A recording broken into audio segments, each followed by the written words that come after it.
नमस्कार, मैं डॉक्टर उत्तम। मेरे YouTube चैनल उत्तीर्ण पर आपका स्वागत है। आज का टॉपिक है फर्टिलाइजेशन एंड इम्प्लांटेशन।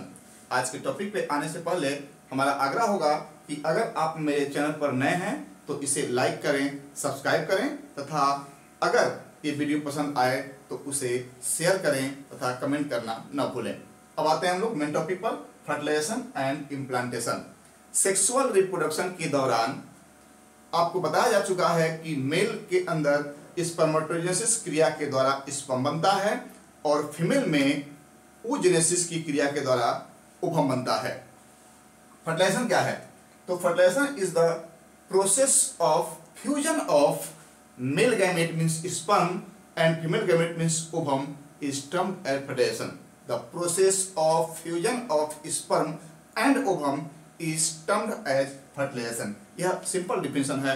मींस जब स्पर्म और ओवम एक दूसरे से मिलकर करके फ्यूज करते हैं एक दूसरे के सेल्स में, तो इस प्रोसेस को हम लोग फर्टिलाइजेशन कहते हैं। अब आते हैं कि इस फर्टिलाइजेशन में और भी बहुत सारा प्रोसेस होता है। कैसे कैसे होता है ये हम आपको बताने की कोशिश करेंगे।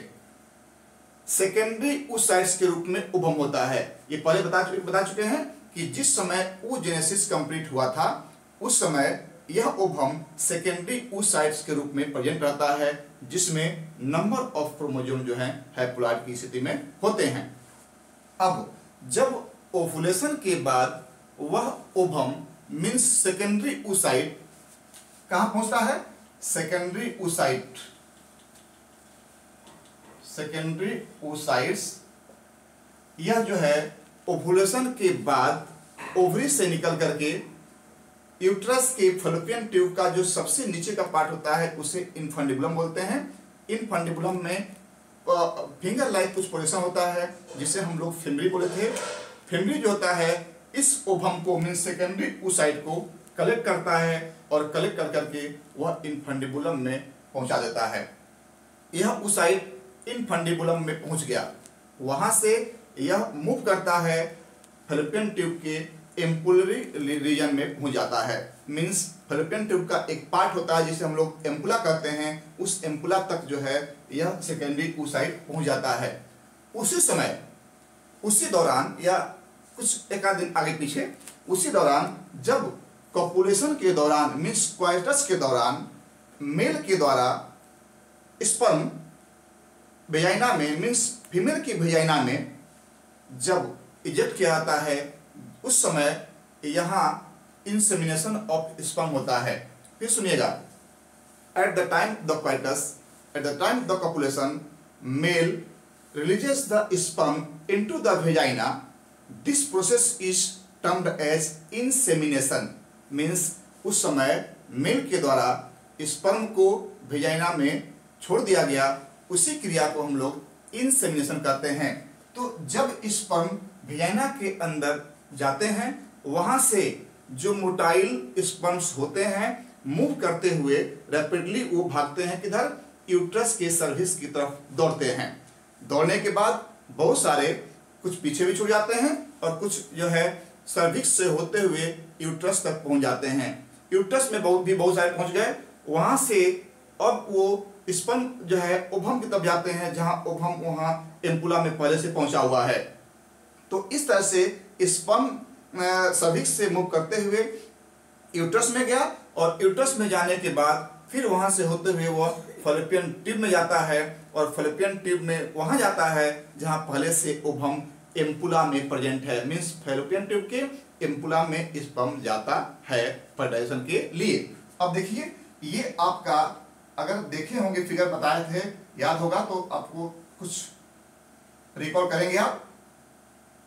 यह जो है फैलोपियन ट्यूब था, यहाँ पर यह जो था इनफंडिबुलम, ये पोर्शन जो था वह फिमरी था, यहाँ पर ओवरी था और ये इससे अटैच था। This portion is the ovary. इसमें से जब ओवरी ब्लास्ट करता है तो उस समय ओवम मींस सेकेंडरी oocyte इसमें आता है और आकर के इस यहाँ पर जो ये पोर्शन है ये एम्पुला रीजन है, इसको कहते हैं हम लोग एम्पुला। इस पोर्शन में आके ओवम मींस सेकेंडरी oocyte जो है यहाँ आकर के वेट कर रहा है स्पर्म का। जब कोई मेल स्पर्म को इंसेमिनेट करता है, इंसेमिनेशन ऑफ स्पर्म होता है, तो यहां से स्पर्म भागते भागते कहां आते हैं, एम्पुला रीजन में आते हैं। यहां पर एक स्पर्म जो है यहां पर ये आ गया, बहुत सारे स्पर्म आते हैं, ये स्पर्म यहां पर आ गए। अब आते हैं कि फर्टिलाइजेशन यहां होता कैसे है। इस फिगर को देखने से समझ में आ गया होगा कि फर्टिलाइजेशन जो होता है वह फैलोपियन ट्यूब के एम्पुला में होता है। यह नीट के लिए बहुत ही इंपॉर्टेंट क्वेश्चन है, वेयर फर्टिलाइजेशन ओकर्स। तो fertilisation occurs in the ampulla of fallopian tube, ये बहुत इंपॉर्टेंट क्वेश्चन है नीट के लिए, हर साल हमेशा आया करता है ये क्वेश्चन। अब आते हैं उस जगह पर पहले से प्रेजेंट है आपका सेकेंडरी oocyte। थोड़ा सा इसका फिगर हम बनाएंगे थोड़ा सा बड़ा। This is the secondary oocyte। इसमें यह जो है सेकेंडरी oocyte का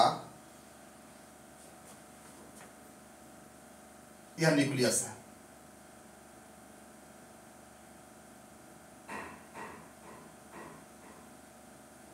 ये हुआ आपका,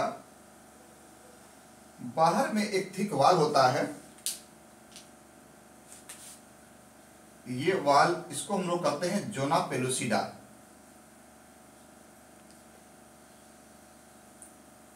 ये जो थिक लेयर है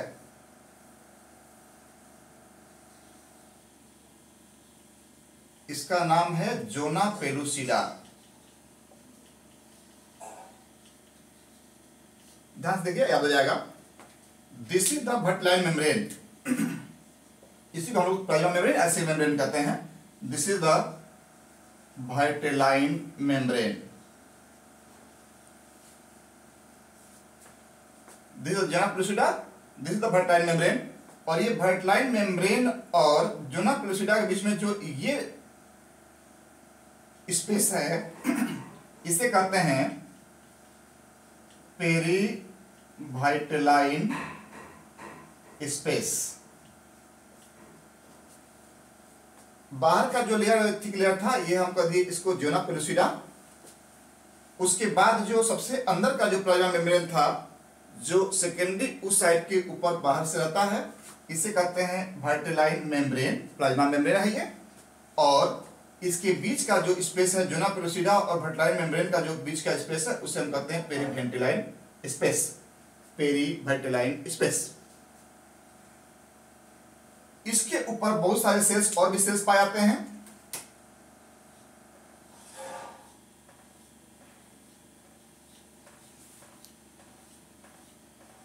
इस तरह से बहुत सारे सेल्स अरेंज रहते हैं दूसरे के ऊपर।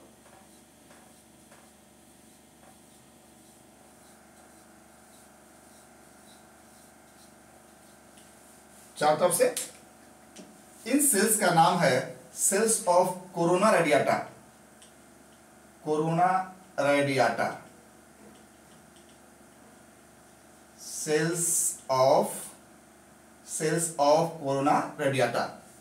ध्यान से देखिएगा, ये हो गया आपका सेल्स ऑफ कोरोना रेडियाटा। ये बाहर का जो मेम्ब्रेन है इसे हम लोग कह दिए जोना पेलुसिडा।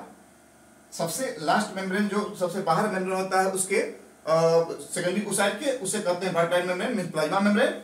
और इसके अंदर न्यूक्लियस है और इसके अंदर जो है साइटोप्लाज्म है।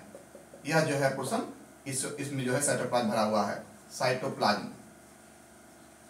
इस रूप में यह ovum means secondary oocyte fallopian tube के एम्पुला में रहता है। जब स्पर्म इंसेमिनेशन के बाद सर्विक्स से होते हुए यूट्रस से होते हुए फैलोपियन ट्यूब के एम्पुला तक पहुंचता है तो उस समय बहुत सारे स्पर्म जो है यहाँ पहुंचेंगे, बहुत सारे स्पर्म जो है यहाँ पहुंचते हैं। उसमें से बहुत सारे स्पर्म यहाँ आपके पहुंच गए। उसमें से जो सबसे तेज मोटाइल जो था, जो कि सभी मोटाइल हैं उनमें से भी कुछ होता है। आप देखेंगे जब दौड़ होता है तो सभी लोग एक साथ दौड़ते हैं, उसमें से कोई एक जो है सबसे पहले पहुंचता है अपने लक्ष्य पर। इस तरह से ये सभी स्पर्म फर्टिलाइजेशन के लिए ओवम की तरफ दौड़े हैं और उस दौड़ में जो सबसे तेज है वह स्पर्म के पास सबसे पहले पहुंचा और बाकी जो है उसके थोड़ा सा लेवल से पहले रह गए। तो जब जैसे ही यह स्पर्म जोना पेलुसिडा तक पहुंचता है। तो यह जोना पेलुसिडा तक पहुंचने के बाद it induces the changes in the membrane so that other sperms can not inter into the ovum. यह एक बायोलॉजिकल प्रोसेस है जिसमें जैसे ही एक स्पर्म जोना पेलुसिडा तक पहुंचेगा, जोना पेलुसिडा को टच करेगा, उस समय यह इंड्यूस करता है इस मेम्ब्रेन को चेंज लाने के लिए, ऐसा चेंज लाने के लिए ताकि अदर स्पर्म के लिए इसकी एंट्री यहां ब्लॉक हो जाए। मीन्स अदर स्पर्म के लिए एंट्री ब्लॉक हो जाए, बाकी कोई स्पर्म जो है इसके अंदर न घुस जाए। इस तरह का चेंज करने के लिए यह स्पर्म जो टच में आया है जोना पेलुसिडा के, वह उसको इंड्यूस करता है जोना पेलुसिडा को कि ऐसा चेंजिंग करो अपने अंदर ताकि बाकी के जो स्पर्म हैं वो अब उस आपके अंदर ना आए, सिर्फ हम आपके अंदर जाएंगे। तो इस तरह से यह इंड्यूस कर दिया और यह जो है ये ब्लॉक ना दिया, ब्लॉक कर दिया दूसरे किसी स्पर्म की एंट्री को ब्लॉक कर देता है। ये बायोलॉजिकल प्रोसेस है। उसके बाद अब जैसे ही यह आया, सब बाहर आ गए, छूट गए, अब दूसरी एंट्री नहीं होगी। Means only single sperm can fertilise a single ovum. A single sperm can fertilise a single ovum. एक समय में सिर्फ एक ही स्पर्म एक ओवम को फर्टिलाइज कर सकता है। यह क्या किया, यह सुनिश्चित किया, यही स्पर्म जो है, यही स्पर्म का यही एक्टिविटी जो है, यह सुनिश्चित किया कि एक बार में सिर्फ एक ही ओवम स्पर्म एक ओवम को फर्टिलाइज कर सकता है, क्योंकि यहां एंट्री सबकी ब्लॉक हो गई। अब आते हैं, अब यहां से ये जो इसका एक्रोजोम था, बताए थे आपको कि एक्रोजोम में मीन्स स्पर्म का जो एक्रोजोम था, जो बाहर में जो लेयर बना था, एक कैप लाइक स्ट्रक्चर जो बताए थे आपको, उसको एक्रोजोम कहते हैं और वह एक्रोजोम गोल्जी बॉडी से बना था। यह भी इंपॉर्टेंट क्वेश्चन है। Acrosome of the sperm is formed of, organelles का नाम दे देगा, उसमें एक नाम रहेगा Golgi body, Golgi body answer होगा उसका। गोल्जी बॉडी से बना जाता है और उसमें अब बताए थे कि स्पर्म लाइसिन नाम का एक एंजाइम सेक्रेट होता है। उसी एक्रोजोम से वह एंजाइम सेक्रेट होगा और वह एंजाइम जो है इस मेम्ब्रेन के वॉल को डिजॉल्व करेगा और वहां से इसके लिए एक रास्ता बन जाएगा, क्योंकि न्यूक्लियस तो इसी में होता है। उस समय इस स्पर्म का न्यूक्लियस जो है उसके लिए रास्ता बन गया और वह पहुंच जाता है कहां पर, in the cytoplasm of ovum means secondary oocyte। Secondary oocyte के साइटोप्लाज्म में वह उस स्पर्म का न्यूक्लियस पहुंच गया और बाकी जो बॉडी होता है वो बाहर ही रह जाता है, सेलेड आउट हो जाता है। तो सिर्फ न्यूक्लियस ही ओवम के अंदर एंट्री करता है और बाकी जो पार्ट होता है, जो टेल होता है, वह जो है वहां डिसइंटीग्रेट हो जाता है, यानी डिस्ट्रॉय हो जाता है, सेलेड आउट हो जाता है, इसमें घुस गया। यह सब प्रोसेस जो हो रहा है वह कहां हो रहा है, फैलोपियन ट्यूब के एम्पुला रीजन में। यहां आने के बाद जैसे ही यह न्यूक्लियस इसमें आया, the entry of the nucleus of sperm induces the completion of second meiosis in the secondary oocyte, means ovum. Means जैसे ही यह न्यूक्लियस इसके अंदर एंटर करता है, वैसे ही यह न्यूक्लियस इंड्यूस करता है, उसको प्रेरित करता है कि अब आप अपना मियोसिस सेकेंड डिवीजन पूरा कीजिए। और यह भी प्रोसेस कहां हो रहा है, फैलोपियन ट्यूब के एम्पुला में ही हो रहा है। ये बीच बीच में क्वेश्चन बता रहे हैं आपको। ये क्वेश्चन नीट में किसी भी स्टेज में पूछा जा सकता है, इसलिए हर स्टेज आप जानिए कि कहां कहां हैपनिंग हो रही है। तो अब जो है यह जो न्यूक्लियस है मीन सेकेंडरी oocyte का न्यूक्लियस, इसमें अब मियोसिस सेकेंड सेल डिवीजन पूरा होगा और एक सेल से फिर दो सेल बन जाएंगे।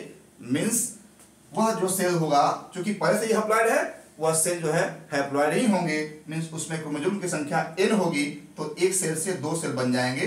इसमें से एक जो सेल होगा वह सेकेंड पोलर बॉडी होगा और दूसरा जो सेल है वह oocyte कहलाएगा। oocyte जिसे स्पर्मेटिड कहे थे हम लोग, वह oocyte बन जाएगा। यह oocyte क्या है, यह ओवम का ही एक सेल है और न्यूक्लियस है, यह oocyte बन गया। ठीक है, तो एक जो है सेकेंड पोलर बॉडी धीरे धीरे डिसइंटीग्रेट हो जाएगा और बचेगा क्या, सिर्फ एक ठो यही oocyte जो है वह इसमें बच जाएगा। ओटिड जो है यह बच जाएगा। अब यह ओटिड जो है वह इस स्पर्म के न्यूक्लियस से फ्यूज हो जाएगा, और फ्यूज होने के बाद इसी प्रोसेस को हम लोग कहते हैं fertilisation. The fusion of nucleus of an ovum and nucleus of a sperm is termed as fertilisation. अब यहां जो है ये दोनों क्या हो जाएगा, फ्यूज हो जाएगा, दोनों फ्यूज होगा कि एक न्यूक्लियस बन गया। अब यह न्यूक्लियस जो होता है यह जाइगोट कहलाएगा। क्या कहलाएगा, जाइगोट। जब स्पर्म का न्यूक्लियस ओवम के न्यूक्लियस से फ्यूजन कर जाएगा, कंजुगेट कर जाएगा, और कंजुगेट करके दोनों में चूंकि क्रोमोसोम की संख्या हैप्लॉइड स्थिति में था, n की स्थिति में था, n plus n equal to 2n हो जाएगा। अब यह जो है न्यूक्लियस है वह क्या हो गया, डिप्लॉयड हो गया। डिप्लॉयड मीन्स 2n की स्थिति में, और अब इसे हम लोग जाइगोट कहेंगे। यह भी एक्टिविटी अभी फैलोपियन ट्यूब के एम्पुला में ही हो रहा है। अब आते हैं फर्टिलाइजेशन हो जाने के बाद अब क्लीवेज शुरू होगा। क्लीवेज मीन्स इस सेल में, इस न्यूक्लियस में अब सेल डिवीजन शुरू होगा। वह cell division mitosis cell division के रूप में शुरू होगा। ठीक है, तो अब यह एक सेल से 2 सेल बनेगा, 2 सेल से 4 सेल बनेगा, 4 से 8 बनेगा, 8 से 16 बनेगा। इस तरह से सेल डिवीजन शुरू हो जाएगा। तो जैसे ही सेल डिवीजन शुरू होता है वैसे ही अब यह जाइगोट वहां से एम्पुला रीजन से अब मूव करने लगेगा towards the uterus, towards the body of the uterus. जैसे ही इसमें माइटोसिस सेल डिवीजन शुरू होगा वैसे ही यह फर्टिलाइज्ड जाइगोट एम्पुला रीजन से अब मूव करने लगेगा towards the body of the uterus, uterus की बड़ी तरफ मूव करने लगेगा।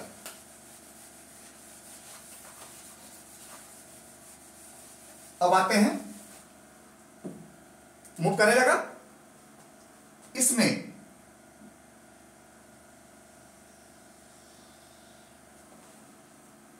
अब इसमें क्या था, 1 से 2 सेल बन गया। क्या बन गया, 1 सेल से 2 सेल। माइटोसिस सेल जो शुरू हो गया था, 1 से 2 सेल बन गया। 2 से कितने सेल बन जाएंगे, 2 से फिर 4 सेल बन जाएंगे। एक यहां बन गया, एक यहां बन गया, एक यहां बन गया, एक यहां बन गया। ठीक है, इसी तरह से फिर बढ़ते बढ़ते संख्या में 4 से 8 बन जाएंगे, 4 से 8 बन गए, और फिर बढ़ते बढ़ते 8 से 16 हो जाएंगे। ये सभी मीन्स ये जो डॉटर सेल्स हैं, जाइगोट में माइटोसिस सेल डिवीजन शुरू होने के बाद जो डॉटर सेल्स बनते हैं, इन डॉटर सेल्स को हम लोग ब्लास्टोमियर्स कहते हैं। हाँ, एक याद करते चलिएगा।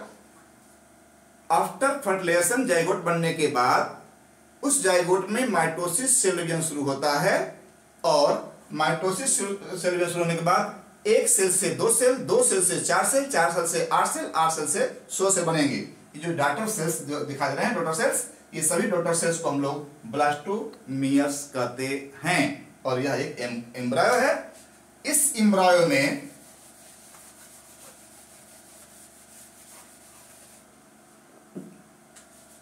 आठ से 16 सेल्स वाले मीन्स 8 से 16 ब्लास्टोमियर्स जिस एम्ब्रायो में होते हैं, उस एम्ब्रायो को हम लोग नाम देते हैं मोरुला। क्या नाम देते हैं, मोरुला। ध्यान दीजिएगा, 8 से 16 सेल्स अगर एक सेल में, जैसे बताया कि जाइगोट जो है डिवाइड होने लगा, 2 से 4, 4 से 8, 8 से 16 सेल्स बन गए, उसे हम लोग ब्लास्टोमियर्स कहते हैं। और जब वह ब्लास्टोमियर 8 से 16 की संख्या में होंगे तो इस तरह के एम्ब्रायो को हम लोग मोरुला कहते हैं। मींस इस स्टेज को हम लोग मोरुला कहते हैं। ठीक है, अब मोरुला के स्टेज में यह एम्ब्रायो स्थमस से होते हुए यूट्रस के बॉडी में इंटर कर जाता है। यह भी क्वेश्चन है, किस स्टेज में एम्ब्रायो फैलोपियन ट्यूब्स के बाद यूट्रस में इंटर करता है? तो वह स्टेज है मोरला का स्टेज। मीन्स जब सेल्स की यानी ब्लास्टोमेरियस की संख्या 8 से 16 की संख्या होती है, उस समय मोरला स्टेज में यह एम्ब्रायो यूट्रस के बॉडी में इंटर करता है। ठीक है। अब मोरला के बाद भी यह सेल डिवीजन रुकता नहीं है। अभी भी मोरला में जो ब्लास्टोमेरियस होते हैं उनमें repeatedly mitosis cell division continue होता रहता है। तब यह अब बन जाता है क्या? ब्लास्टोसिस्ट।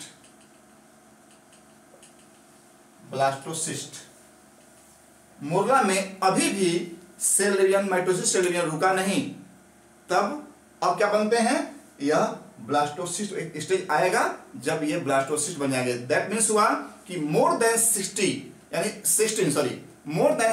16 से अधिक ब्लास्टोमियर्स अगर एक एम्ब्रायो में होंगे तो इस तरह के एम्ब्रायो को हम लोग मोरला के बाद का स्टेज का नाम देंगे, उसके हम कहते हैं ब्लास्टोसिस्ट। ठीक है। अब आते हैं यह ब्लास्टोसिस्ट।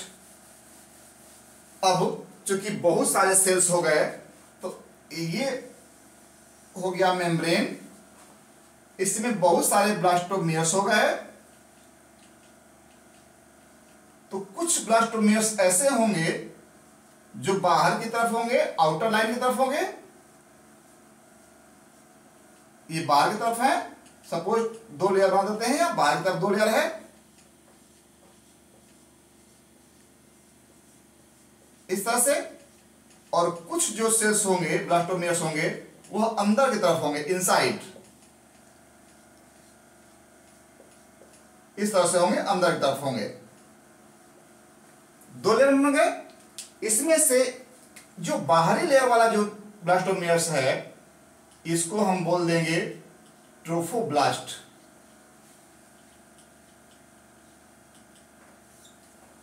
इसे बोलते हैं हम लोग ट्रोफोब्लास्ट। द ब्लास्टोमियर्स और cells on the outer line are termed as trophoblast cells. उसके बाद जो इनर जो सेल्स होते हैं उसे हम लोग कहते हैं इनर सेल मास। क्या कहते हैं? Inner cell mass. याद कीजिएगा, डिफरेंशिएट करके, बहुत आसान है, आसान से समझा रहे हैं ताकि आप लोगों को एकदम अच्छी तरह से याद हो जाए। इस तरह से रहता नहीं है, लेकिन एक टीचर का मतलब होता है कि वह आपको उस चीज को आपके हिसाब से समझा करके, सजा करके समझाए ताकि आपको अच्छी तरह से याद हो जाए। इस तरह से आपको नहीं दिखेगा किसी बुक में, लेकिन ये जो है तोड़ मरोड़ करके एक टीचर का काम होता है कि उसको ऐसे इस तरह से लैंग्वेज में या इस तरह के फिगर में समझाएं ताकि आप सभी लोगों को अच्छी तरह से याद हो जाए। इसलिए हम आपके लैंग्वेज या आपके हिसाब से फिगर बना के समझा रहे हैं। तो ये बाहर के जो लेयर वाले हुए ये हो गया ट्रोफोब्लास्ट, जो अंदर के जो सेल्स हो गए उन्हें कह दिया हम लोग इनर मास। यह है ब्लास्टोसिस्ट। अब ये जो ब्लास्टोसिस्ट हुए जिसमें ट्रोफोब्लास्ट और इनर सेल वाल होगा, ये ट्रोफोब्लास्ट इस कंडीशन में, ब्लास्टोसिस्ट की कंडीशन में, वह एम्ब्रायो आ चुका है इन the body of the uterus. तब यह जाकर करके अटैच होता है एंडोमेट्रियम में। तो चूंकि बाहर में ट्रोफोब्लास्ट हैं इसलिए एंडोमेट्रियम ऑफ द यूट्रस के कांटेक्ट में कौन आएगा? Inner cell mass, no trophoblast, क्योंकि इनर सेल मास तो अंदर है। तो उस समय ट्रोफोब्लास्ट जो है वह अटैच हो जाएगा यूट्रस के एंडोमेट्रियम से। याद होगा, बाहर का जो ट्रोफोब्लास्ट सेल है वह अटैच हो जाएगा एंडोमेट्रियम ऑफ द यूट्रस से। अटैच हो गया।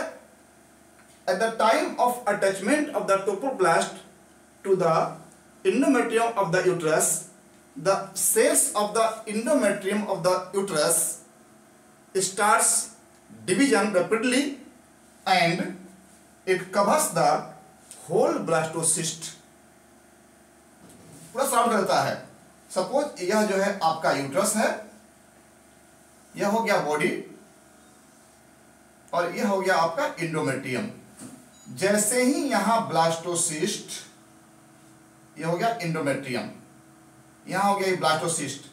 जैसे ही यह ब्लास्टोसिस्ट यहां आता है, इसका ट्रोफोब्लास्ट जो सेल्स होते हैं ये अटैच होते हैं इसके एंडोमेट्रियम से।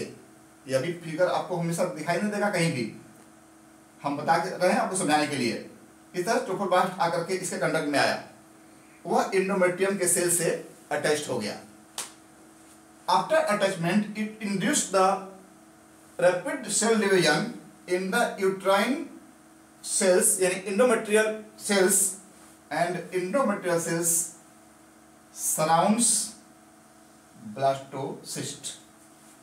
इसके सेल्स जो होंगे वो सेल्स क्या हो गए, बहुत सारी संख्या में सेल डिवीजन हुआ, रैपिडली सेल डिवीजन हुआ। यूट्रस के जो इंडोमेट्रियम है उनके सेल जो हैं वो रैपिडली सेल डिवीजन शुरू कर देंगे, और वह बहुत सारे सेल्स हो गए, और वह जो होता है पूरे ब्लास्टोसिस्ट को सराउंड कर लेगा, यानी ढक लेगा, कवर कर लेगा। कवर कर लिया। अब जो इनर सेल मास है, ट्रोफोब्लास्ट जो है वह क्या हुआ, इसके साथ अटैच होकर हो गया, और इनर सेल मास जो होता है वह एम्ब्रॉय बना देता है। मींस यहां डिफरेंशिएट हुआ। डिफरेंशिएट कैसे करेंगे कि जो बाहर का ट्रोफोब्लास्ट होता है वह अटैच हो जाता है यूट्रस के इंडोमेट्रियम से, और इनर सेल मास जो है एम्ब्रॉय का अगला स्टेज पूरा करने की कोशिश करेगा। अब जब यह यूट्रस का इंडोमेट्रियम रैपिडली सेल डिवीजन के बाद यह ब्लास्टोसिस्ट को कवर कर लिया, तो यह blastocyst is embedded in the endometrium of the uterus, और this process is termed as implantation. यही है क्वेश्चन, यही है टॉपिक यहाँ, इम्प्लांटेशन। इम्प्लांटेशन क्या है? When blastocyst comes in contact with the endometrium of uterus, the trophoblast cell of the blastocyst attached with the endometrium of the uterus. At that time, the endometrial cells starts cell division rapidly and surrounds the whole blastocyst. Due to that reason, the blastocyst embedded into the whole blastocyst embedded into the uterine endometrium, and this embeddation is known as implantation. इसी को हम लोग कहते हैं implantation. Means blastocyst जो होता है वह एम्बेडेड कर गया यूट्राइन यूट्रस के इंडोमेट्रियम में, और इसी एम्बेडेशन को हम लोग इम्प्लांटेशन कहते हैं। याद हो गया होगा, ये हो गया इम्प्लांट हो गया, और यह ब्लास्टोसिस्ट इस पोर्शन में। ये भी क्वेश्चन आता है मैक्सिमम यूट्रस के किस पोर्शन में यह ब्लास्टोसिस्ट मींस जो एम्ब्रॉय होता है वह इम्प्लांट होता है?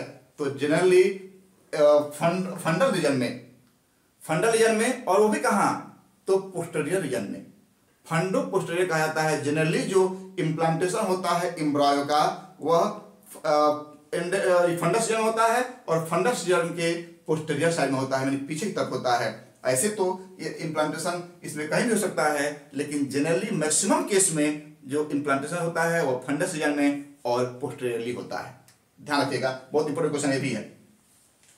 तो अब हम लोग पढ़ लिए हैं फर्टिलाइजेशन एंड अब ये टॉपिक है एम्ब्रियोनिक डेवलपमेंट और प्रेगनेंसी एंड एम्ब्रियोनिक डेवलपमेंट में अब देखेंगे कि जब ब्लास्टोसिस्ट इम्प्लांट हो गया उसके बाद भी उसमें एम्ब्रियोनिक चेंजेस आएगा, एम्ब्रियोनिक डेवलपमेंट होगा। प्रेगनेंसी जैसे ही वह इम्प्लांट हो जाता है इसको बोलते हैं कि ए मदर इज प्रेग्नेंट। उसके तहत होता क्या है कि किसी भी फीमेल में प्रेगनेंसी चेक करने के लिए पहला साइन सिम्टम होता है कि एमेनोरिया हो जाएगा। मीन्स जैसे ही ओवम फर्टिलाइज हो जाता है वैसे ही ओवरी को सिग्नल मिल गया, अब ओवरी के द्वारा ओवम का ओवुलेशन नहीं होगा, मीन्स ओवुलेशन स्टॉप हो जाएगा। उस समय फीमेल में एमेनोरिया का कंडीशन आता है, मीन्स अब जो है ओवम वहां से निकलेगा नहीं, फर्टिलाइज नहीं होगा। तो यह प्रेगनेंसी होती है। प्रेगनेंसी मीन्स होता है lack of the menstruation cycle, यानी मेंस्ट्रुअल साइकिल जब रुक जाएगा, नहीं आएगा, तो उस कंडीशन में एमेनोरिया हो सकता है और उसी को हम लोग प्रेगनेंसी कहते हैं। लेकिन हर एमेनोरिया को हम लोग प्रेगनेंसी नहीं कर सकते हैं, किसी अदर कारण से भी वह एमेनोरिया हो सकता है।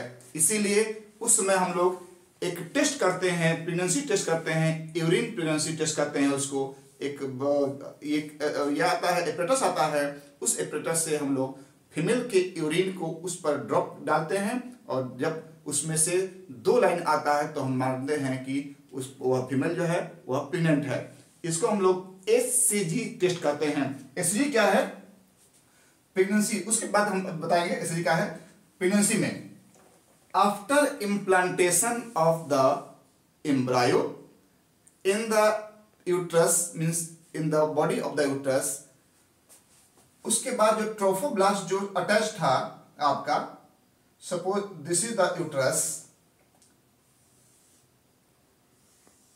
यूट्रस का ये हो गया fundal region, this is the fundus. और आपको हम बताए थे कि प्लांटेशन जो होता है वह कहाँ होता है? फंडल रीजन में, यूट्रस के फंडल रीजन में और पोस्टीरियर साइड में।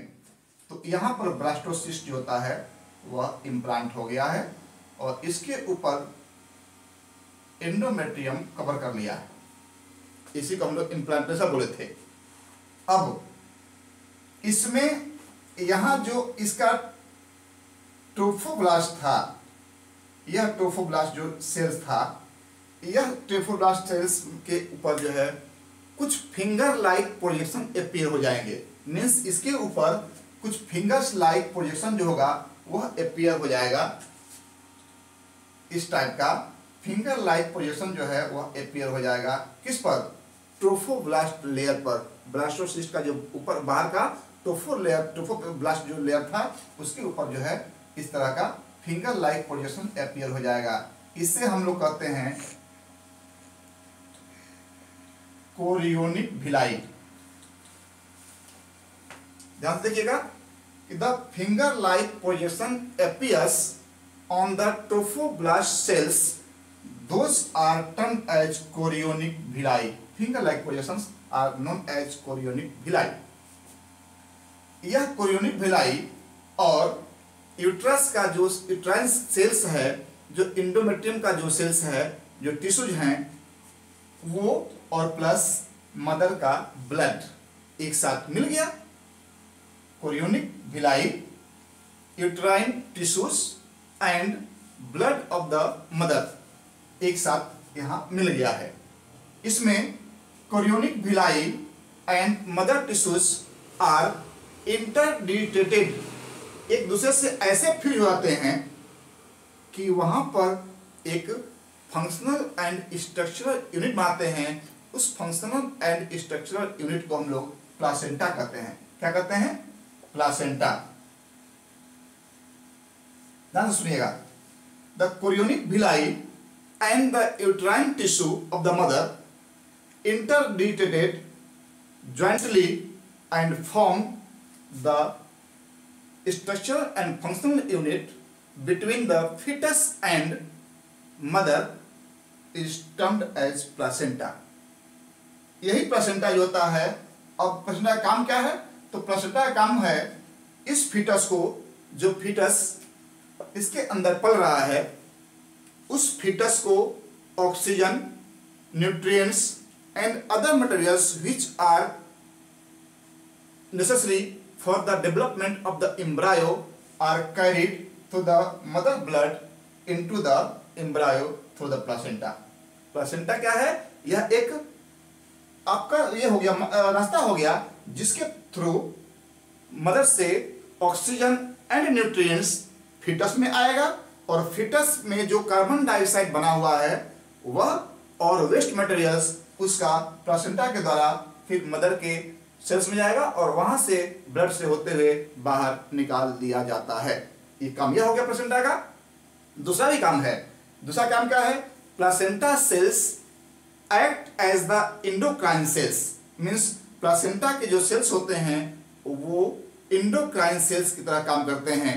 मीन्स उनके द्वारा कुछ हार्मोन्स का भी सेक्रेशन होता है। ठीक है?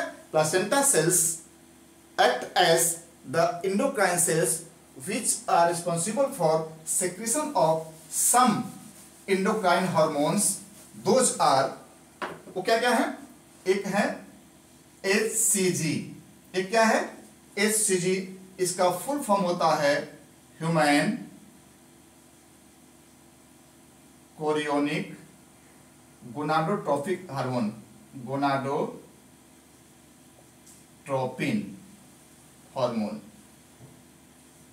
एक यह हार्मोन हो गया।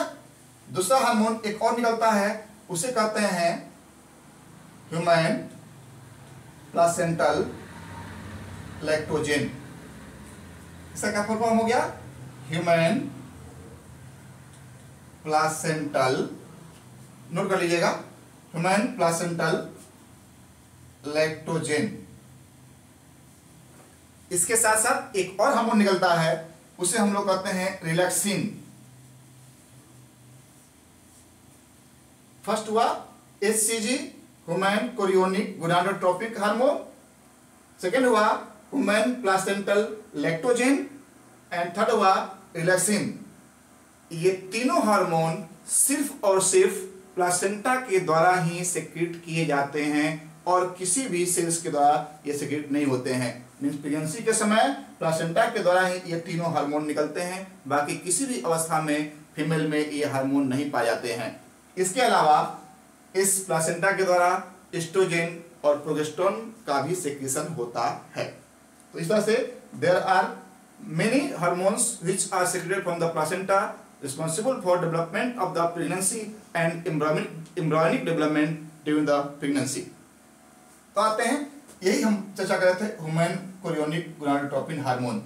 जब हम किसी फीमेल के एमिनोरिया के कंडीशन में यह जानने के लिए यूरिन का टेस्ट करते हैं कि वह फीमेल प्रेग्नेंट है या नहीं, किस कारण से एमिनोरिया है, तो उस समय यूरिन में इसी प्लासेंटा से निकला हुआ HCG फीमेल की that in that female that which is pregnant at that time, pregnant woman में HCG जो प्लासेंटा से निकलता है वह यूरिन से भी बाहर निकलता रहता है।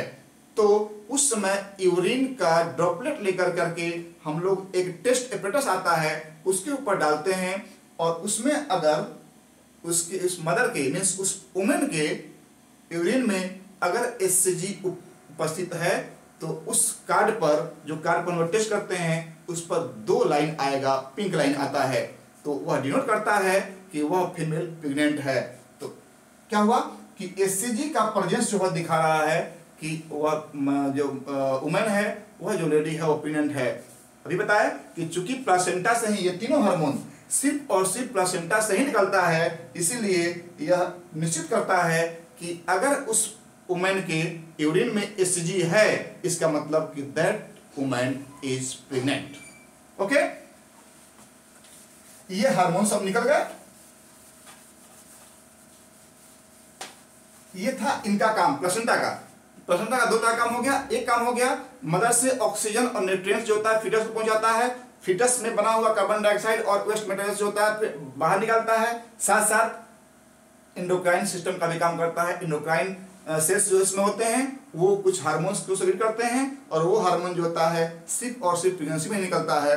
तो ये सभी हार्मोन्स जो बताया अभी आपको, ये प्लासेंटा के द्वारा निकलते हैं। इसके साथ साथ एस्ट्रोजन, प्रोजेस्टेरोन, प्रोलैक्टिन का भी लेवल जो होता है वह प्रेगनेंसी के समय हाई रहता है, ताकि मदर के उम्र में, मदर के यूट्रस में जो एम्ब्रॉय है उस एम्ब्रॉय का उचित डेवलपमेंट हो पाए। ये सभी हार्मोन यह सुनिश्चित करते हैं कि उस एम्ब्रॉय का जो डेवलपमेंट है वो अच्छी तरह से हो पाए। अब आते हैं इम्प्लांटेशन के बाद, यह था ट्रोफोब्लास्ट में जो चेंज आया था उसके हिसाब से। अब आते हैं कि इसके इनर सेल में, इनर जो सेल मास है उसमें क्या चेंज आता है। उसमें चेंज आता है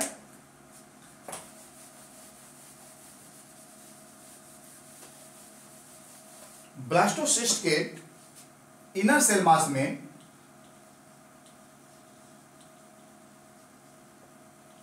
जब इम्प्लांटेशन हो जाता है तो इनर सेल मास में भी कुछ परिवर्तन चेंज आता है। वह चेंज आता है, इनर सेल मास जो होता है वह बदल जाता है, 3 लेयर बनाता है। तीन लेयर बनाता है। सपोज सिर्फ ये समझाने के लिए हम इस तरह फिगर बना रहे हैं, इस तरह का फिगर होता नहीं है।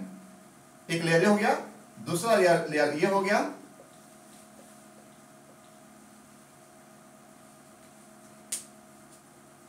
तीसरा लेयर सपोज ये हो गया, तो तीन लेयर जो है इसमें बनता है।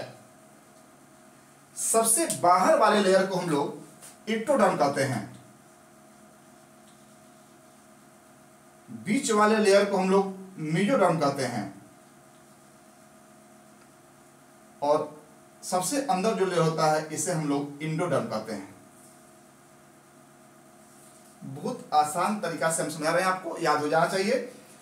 सबसे बाहर वाले लेयर यानी जो ब्लास्टोसिस्ट था उसका दो तरह के सेल्स होते थे, कुछ जो बाहर में से उन्होंने हम लोग ट्रोफोब्लास्ट कर दिए थे, जो इनर में थे उसे हम लोग इनर मास कर दिए थे। इम्प्लांटेशन के बाद ट्रोफोब्लास्ट में क्या चेंज आया है बता चुके हैं। अब हम बता रहे हैं कि इम्प्लांटेशन के बाद जो इनर सेल मास था उनमें क्या चेंज आया है। तो उसमें चेंज आया है कि उसके सेल जो है वो तीन लेयर में बढ़ जाते हैं, तीन लेयर में सज जाते हैं, अरेंज हो जाते हैं। सबसे बाहर वाले को हम लोग कहते हैं एक्टोडर्म, बीच वाले को कहते हैं मेसोडर्म, और सबसे अंदर वाले को कहते हैं हम लोग एंडोडर्म। ये तीनों लेयर मिलकर के उस एम्ब्रॉयो का पूरा ऑर्गन, शरीर का जो ऑर्गन और ऑर्गन सिस्टम होता है वो सभी जो है इन्हीं एक्टोडर्म, मेसोडर्म और एंडोडर्म द्वारा बनाया जाता है। इसलिए हम कह सकते हैं कि these cells are the stem cells for the formation of the all organs of the body of the fetus। Fetus के बॉडी के जितने भी ऑर्गन्स होते हैं उन सभी ऑर्गन्स को बनाने के लिए एक्टोडर्म, मेसोडर्म और एंडोडर्म वाले जो सेल्स होते हैं वही काम आते हैं, और इसलिए इन सभी सेल्स को हम लोग स्टेम सेल्स कह सकते हैं। अब आते हैं कि कुछ क्वेश्चन आता है, इसमें बताना ही जरूरी है, एक्टोडर्म से कौन कौन से ऑर्गन हमारे शरीर के बनते हैं। तो बहुत इंपॉर्टेंट और आसान है, ध्यान दीजिएगा। नर्वस सिस्टम एंड एपिडर्मिस, बाहर का जो शरीर का जो कवर है इसके कहते हैं हम लोग एपिडर्मिस। जो स्किन है, जो सबसे बाहर का जो लेयर है उसको कहते हैं हम लोग एपिडर्मिस, या एपिडर्मिस एक्टोडर्म से बनता है। और साथ साथ नर्वस सिस्टम का जितना भी पार्ट है सब पार्ट जो होता है वह एक्टोडर्म से बनता है। Nervous system and epidermis of the body of the fetus formed by the ectoderm. लिख लीजिएगा, नोट कर लीजिएगा, याद हो जाएगा। मेसोडर्म से जो बनता है वह क्या क्या है, मसल्स एंड कनेक्टिव टिश्यू। हमारे बॉडी के जितने भी मसल्स हैं, जितने भी कनेक्टिव टिश्यू हैं वो सभी बनते हैं मेसोडर्म से। यह भी बहुत इंपॉर्टेंट क्वेश्चन है, याद कर लिख लेना है, नोट करना है। एक्टोडर्म से बन गया nervous system and epidermis, note down. Mesoderm से क्या क्या बनता है, muscles and connective tissue. And endoderm से क्या बनता है, एंडोडर्म से बनता है जितना भी गैस्ट्रोइंटेस्टाइनल सिस्टम है, जितना भी इंटरनल ऑर्गन्स हैं हमारे शरीर के, गैस्ट्रोइंटेस्टाइनल सिस्टम, आपका रेस्पिरेटरी सिस्टम, ये सभी जो हैं वह एंडोडर्म से बनते हैं। माने जितने भी ऑर्गन्स, वाइटल ऑर्गन्स हमारे बॉडी के हैं वो सभी जो है एंडोडर्म से बनते हैं। याद हो गया होगा।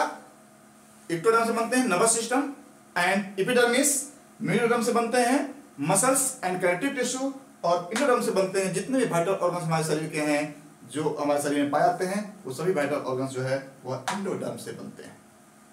यह हो गया किससे किससे क्या बन गया। तो चूंकि बता दिए कि यह स्टेम सेल्स के जैसा काम करता है, इसलिए ये सब जो है ऑर्गन इन सभी से बन गए। ये बनने के बाद अब हम लोग आते हैं प्रेगनेंसी का जेस्टेशनल पीरियड कितना दिन का होता है। ये सभी जो प्रोसेस हो रहा है, यह प्रोसेस कंप्लीट होने में कितना समय लगता है, इसी को हम लोग जेस्टेशनल पीरियड कहते हैं। फर्टिलाइजेशन के बाद से लेकर के उम्र से फीटस के आउट होने के समय तक को हम लोग जेस्टेशनल पीरियड बोलते हैं।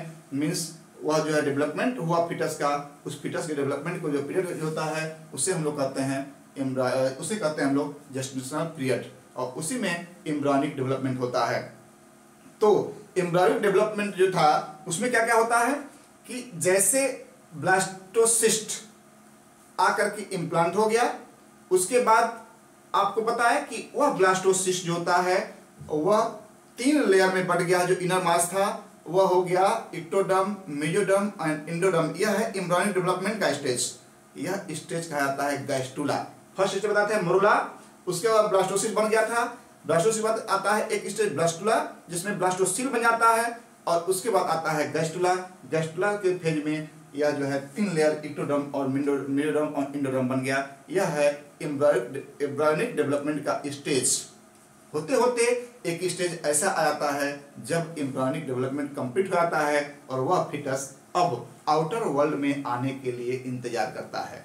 ठीक है, अब आते हैं कि एक जस्ट ह्यूमन फीमेल बींग्स में ह्यूमन का जो फीमेल होती हैं उनमें यह पीरियड में जेस्टेशन पीरियड होता है वह 9 मंथ 7 डेज का होता है।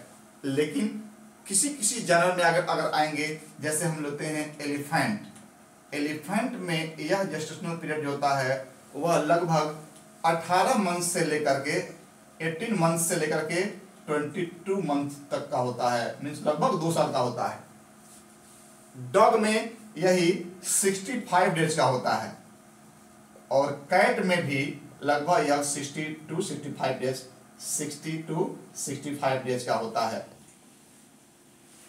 एलिफेंट में यह gestational period 18 months to 20 months का होता है, 22 मंथ्स का होता है। डॉग में यह एलिफेंट का हो गया, यह हो गया डॉग का, यह हो गया कैट का। तो इस तरह से हम लोग देख सकते हैं कि किस किस जानवर में कितना दिन का जेस्टेशनल पीरियड होता है। क्योंकि हम लोग पढ़ रहे हैं ह्यूमन रिप्रोडक्टिव सिस्टम, इसलिए ह्यूमन में आएंगे। तो ह्यूमन में जो यह जेस्टेशनल पीरियड होता है 9 मंथ 7 डेज, और अगर हम उसको सिर्फ डेज में कहेंगे तो 280 डेज कहते हैं। ठीक है, और अगर हम लोग आते हैं वीक में कहेंगे तो 36 वीक्स का कहते हैं। डेज में 280 डेज, मंथ में 9 मंथ 7 डेज एंड वीक्स में 36 वीक्स। याद कर लीजिएगा, ये भी नोट डाउन कर लीजिएगा, क्वेश्चन आ सकता है। अब ये सभी जब स्पर्म ओवम से मिलता है तो उस समय स्पर्म में जो गैमिट है वह गैमिट 2 तरह का हो सकता है, एक एक्स और दूसरा वाई। क्योंकि मेल में जो सेक्स क्रोमोसोम होते हैं वो एक्स और वाई होते हैं, इसलिए जब गैमिट बनेगा तो एक्स और वाई बनेगा। और फीमेल में सेक्स क्रोमोसोम एक्स के रूप में होते हैं, इसीलिए इसमें जो गैमेट बनेगा वह एक्स के रूप में बनेगा। ठीक है, अब जब किसी फीमेल में मेल का स्पर्म, सपोज यह एक ओवम है एक्स के साथ, और मेल का एक्स क्रोमोसोम वाला गैमेट अगर आता है तो यह बन जाएगा एक्स। यानी जो बेबी होगा, जो फिटस होगा, उसका सेक्स डिटर्मिनेशन जो होता है वह इस हिसाब से क्या हो गया, एक्स मीन्स या फीमेल बेबी होगी। और अगर मेल का वाई क्रोमोसोम वाला स्पर्म फीमेल के ओवम से मिलता है तब वह फिटस का जो क्रोमोसोम होता है, जो फिटस होगा वह एक्स वाई क्रोमोसोम वाला होगा। यह जो है वह मेल बेबी होता है। Means the determination of sex depends on the male, not on the female. Female के आधार पर जो है यह डिटर्मिनेशन नहीं होता है, यह डिटर्मिनेशन होता है मेल के गैमेट के आधार पर। इसीलिए इस कंडीशन में कहीं फीमेल दोषी नहीं है कि उसको सिर्फ बच्ची ही हो रही है। इसके लिए मेल जो होता है, मेल का ही जो स्पर्म है वही फीमेल में मेल बेबी को देने में या फीमेल बेबी को देने में सहायक होता है। इसलिए कह सकते हैं कि सेक्स डिटर्मिनेशन जो होता है वह मेल के गैमेट के आधार पर होता है। अब आते हैं डेवलपमेंट। एम्ब्रियोनिक डेवलपमेंट के दौरान first month after completion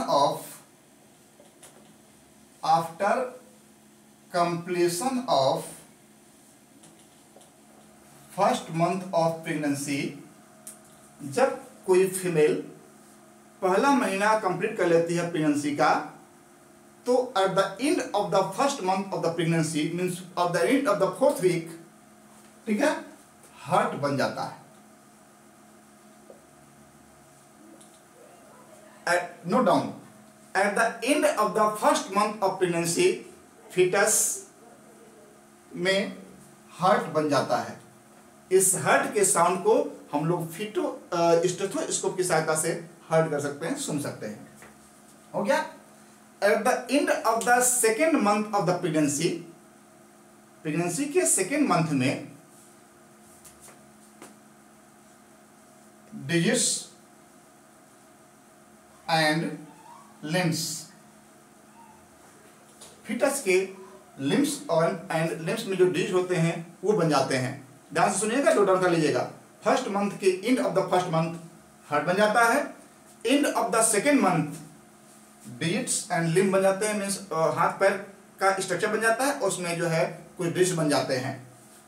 eight the end of third month, third month में लगभग मेजर ऑर्गन्स बन जाते हैं, लिम्ब बन जाते हैं, जेनेटेरिया बन जाती है। इस तरह से यह डिटर्मिनेशन हो सकता है 3 महीने के बाद कि वो जो कुंभ में जो फीटस है वह क्या है। इसीलिए कहा गया है कि आप जो है भ्रूण हत्या के लिए रोका गया है कि किसी भी कंडीशन में अल्ट्रासाउंड में यह बताना नहीं है कि यह जो है फीमेल है या मेल है। यह जो है कानूनन अपराध है।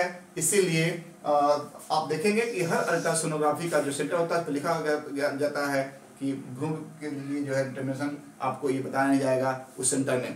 तो चूंकि हम लोग जानते हैं कि थर्ड महीने में जो है मेल और फीमेल का डिटर्मिनेशन हो जाता है, मीन्स जेनेटेरिया बन जाता है। तो लिम्ब बन गया, डिजिट्स बन गए, जेनेटेरिया बन गए थर्ड मंथ में। अब आते हैं, ये सभी मैच्योर होते हैं, फिर फोर्थ मंथ तक मैच्योर हो जाते हैं। फिफ्थ मंथ में यह फीटस जो होता है उसका मूवमेंट शुरू हो जाता है, मीन्स 20 वीक्स आते आते फीटस धीरे धीरे उस यूट्राइन कैविटी में मूव करने लगता है, मीन्स जो एमनियोटिक फ्लूइड है उसमें वह मूव करने लगता है, धीरे धीरे हिले डुलने लगता है, हाथ पे चलाने लगता है। इसे कहते हैं हम लोग मूवमेंट ऑफ द फीटस। ठीक है, फीटल मूवमेंट। अब आएंगे या जो 5वें महीने में तो बताया, सबसे पहले स्टार्ट होता है क्विकनिंग से, मीन्स जब वो थोड़ा सा हल्का फुल्का हिले डुलने लगा, इसे कहते हैं हम लोग क्विकनिंग। क्वेश्चन आता है व्हाट डू बाय क्विकनिंग, तो फिफ्थ मंथ में जो है क्विकनिंग होता है जिसमें फीटस फर्स्ट ऑफ ऑल हिलना डुलना शुरू करता है, उसे हम लोग कहते हैं क्विकनिंग। उसके बाद वह मूवमेंट शुरू होता है। अब 6 मंथ में eight the end of the 6 month उसके शरीर पर पूरा हेयर्स आ जाते हैं, सब ऑर्गन जो है लगभग बन गया रहता है। और eight the end of 9th month अब फीटस जो है वह उम्र से बाहर आने की कोशिश में होगा।